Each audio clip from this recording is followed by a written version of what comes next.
చంద్రబాబు బృందానికి ప్రజలకు అన్యాయం చేయటంలో, నమ్మించి ప్రజలను నట్టేట ముంచడంలో ఈ పెద్ద మనిషి చంద్రబాబు నాయుడు గారికి 45 ఏళ్ల అనుభవం ఉంది. ఎందులో అనుభవం ఉంది అంటే మోసాలు చేయడంలోనూ, అబద్ధాలు చెప్పడంలోనూ, వెన్నుపోటు పడవడంలోనూ, కుట్రలతో కుతంత్రాలలోనూ 45 ఏళ్ల అనుభవం ఉంది పెద్ద మనిషికి. మేనిఫెస్టోను ఎన్నికలు కాగానే చెత్తబుట్టలో పడేయటంలో కూడా ఈ పెద్ద మనిషికి 14 సంవత్సరాల అనుభవం ఉంది. ఎన్నికలప్పుడు మాత్రమే మేనిఫెస్టో గుర్తుకొస్తుంది, రంగురంగుల కాగితాలు గుర్తుకొస్తాయి.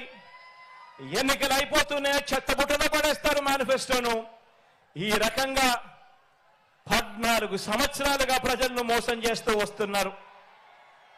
వీరికి కుట్రలు కుతంత్రాలే కాదు, మోసాలు వెన్నుపోట్లే కాదు, అబద్ధాలతో గోబల్స్ ప్రచారమే కాదు, కుటుంబాలను చీల్చటంలో కూడా బాగా అనుభవం ఉందని చెప్పి కూడా మీరందరూ కూడా చూస్తా ఉన్నారు ఈ మధ్య జరుగుతా ఉన్న పరిణామాలు.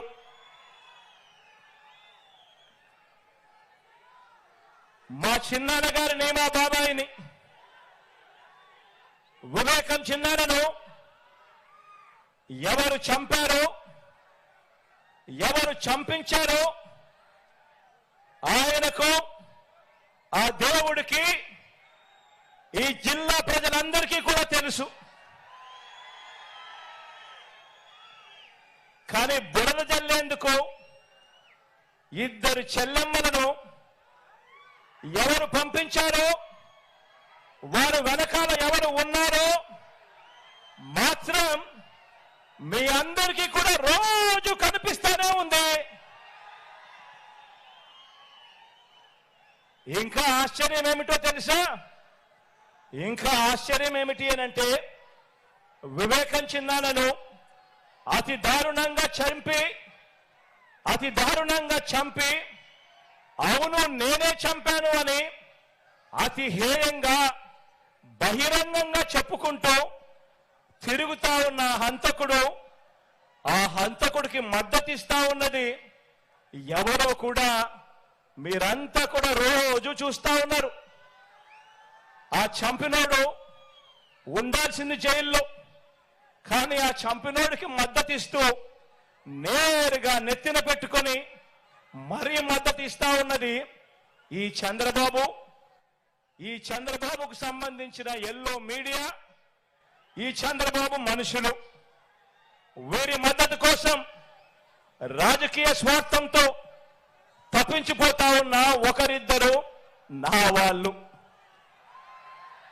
వీరంతా కూడా ఆ హంతకుడికి నిస్సిగ్గుగా ఆ హంతకుడికి మద్దతిస్తున్నారు అని అంటే దీని అర్థం ఏమిటి అని చెప్పి అడుగుతా ఉన్నా.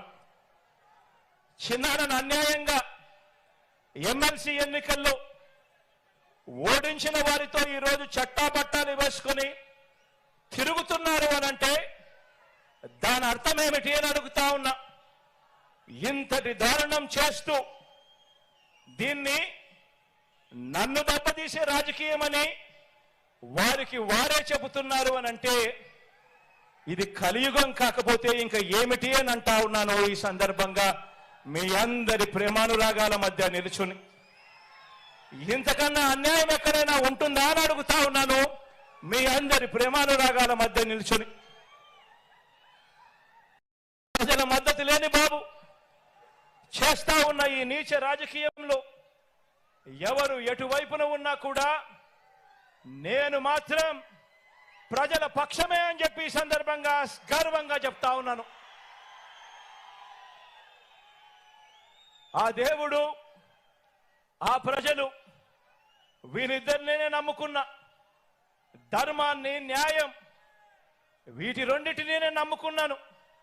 ఈ రోజున నన్ను, మనందరి ప్రభుత్వాన్ని టార్గెట్ చేస్తా ఉన్న వారికి, ప్రజలకు మంచి చేసిన చరిత్ర ఎక్కడా కూడా లేదు. మనకు వంచిన చరిత్ర ఎక్కడా కూడా కనిపించదు. మనలో తేడా గమనించమని అడుగుతా ఉన్నా. వారికి మేనిఫెస్టో అంటే ఎన్నికలప్పుడు చెత్తబుట్టలో పడేసే డాక్యుమెంట్. ఎన్నికలు అయిపోయిన తర్వాత మేనిఫెస్టో ఇచ్చి కనీసం 10% వాగ్దానాన్ని కూడా నిలబెట్టుకున్న చరిత్ర వారికి లేదు. కానీ మేనిఫెస్టోను ఒక బైబిల్గా, మేనిఫెస్టోను ఒక ఖురాన్గా, మేనిఫెస్టోను ఒక భగవద్గీతగా ఇంత త్రికరణ శుద్ధిగా భావిస్తూ ఏకంగా మేనిఫెస్టోలో చెప్పిన హామీలు 99% వాగ్దానాలు నిలబెట్టుకున్న చరిత్ర మనది. తేడా గమనించమని కోరుతా ఉన్నా. మరో విషయం కూడా చెప్తా ఉన్నాను.